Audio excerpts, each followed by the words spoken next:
Hey guys, it's Mike again. First off, I want to apologize for my voice. A little harsh. It's been a long couple days. So today I'm reviewing a spinner from a guy that didn't really follow any of the normal rules of making spinners. He kind of just took his own path, made them the way he wanted them, and what that leaves us with is a super unique piece. Let's see, here we go.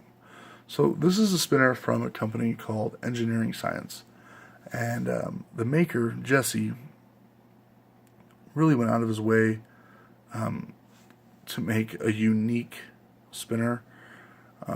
Yeah, it's a two-sided spinner, I get that, but what he's done here is created kind of a comfortable design. It's possibly the most comfortable metal spinner I've ever held. And don't get me wrong, I love my rotor blade stubby. It's nice and small and compact. This guy's not. It's a lot bigger.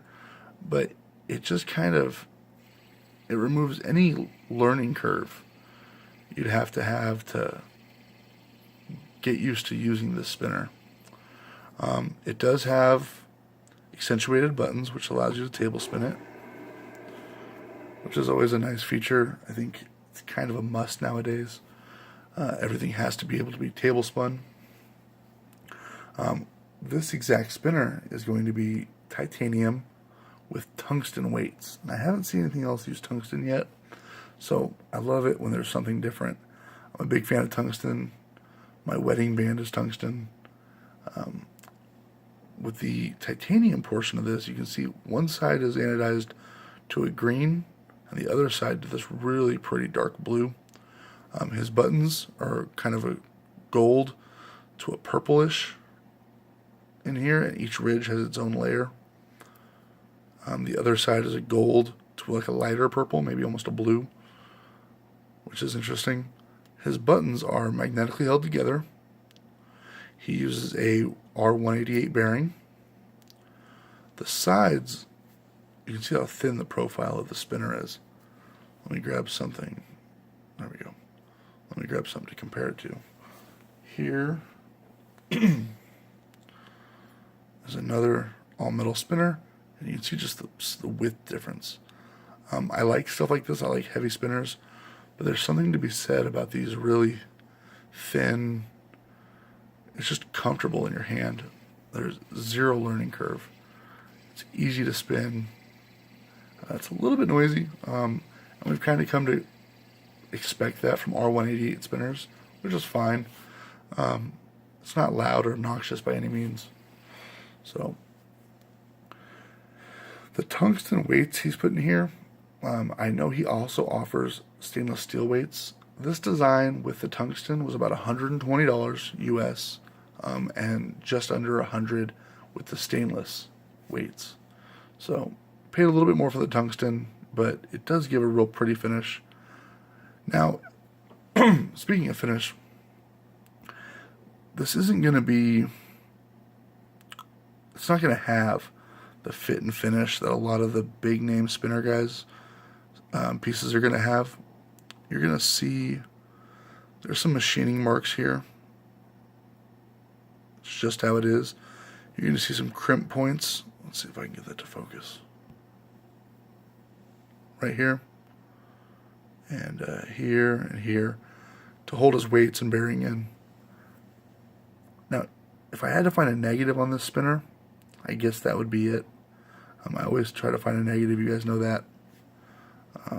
There's another one too. These crimp marks that hold his weights in. But I love the fact this guy has done it his own way. He didn't follow any of the standards. He just kind of did his own thing. Now, Jesse, he's a top maker, is where he kind of came into this. He makes beautiful tops, and decided that he could probably also make spinners, and he was right. He makes a really, really, really nice spinner. If you guys are collectors, I would recommend grabbing up these pieces as soon as they're available, because these aren't going to be the spinners people are going to let go of down the road. Once they're out and they're snagged up, they're going to stay in these guys' collections. I can guarantee it. From holding one, from using one for a little while, these things aren't going to be sold on the secondary market very often. So do what you can to grab one of these when they are readily available. And he does a pretty reasonable launch when he does them. He gives everybody fair heads up when they're coming out. Just know that if it's a piece that you're interested in and you say, maybe I'll wait for one to come up later, you probably won't get one. They are just very nice. They're not super expensive, like I said, about $120. But it's going to stand out as a different piece in your collection. So I want to say thanks to Jesse for sending me this piece, and congratulations to the final owner. You are a lucky person. This is a nice spinner.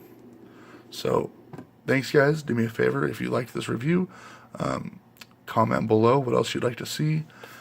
Maybe subscribe to the channel. I will be doing a giveaway here fairly soon.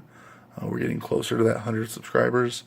The first video after 100 subscribers is when I will announce what the giveaway is, and then the following video I will host that giveaway. So thanks a lot, guys. Again, I apologize for my voice. I'm not really sure what's going on there, but thanks a lot, and thank you, Jesse, again for sending this out to me for review. Beautiful work.